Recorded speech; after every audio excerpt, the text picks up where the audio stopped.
आमे दिन राति लगी कि आम नुआपड़ा उन्नति हम आमर पंचायत उन्नति हम आमर गाँव उन्नति हम आमर जे राजू भाई डोलिया अच्छा आम आमर नुआपड़ा जिल्लार बासी से आमको सबुले सहयोग करुँच आम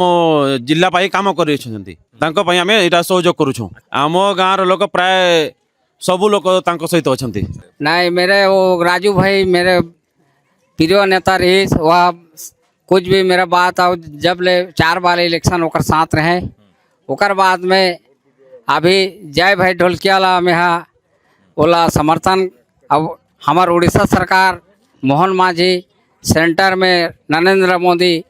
राज्य में द्रौपदी मुर्मू ला में सबला सहयोगी लेके अभी बीजेपी के नाम से सबला परिश्रम करा था और बीजेपी ले जीता हूँ क्योंकि मोर आशा नहीं है मु 2-3 थर तांको पाई परिश्रम करी सबु बेले गुटे पार्टी रहिले बाकी मु देखिली मो आदिवासी नेता मनमोहन सरकार हैला पुणी तापरे मु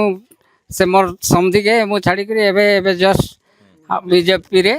मु शामिल है हमर पूरा विकास हेबो जेते रही जैसे राजू भाई जेनता करिछन जेटा बाँची जैसे हे कामटा शीघ्र हेबा बोली करी मु एटा पहुँचे।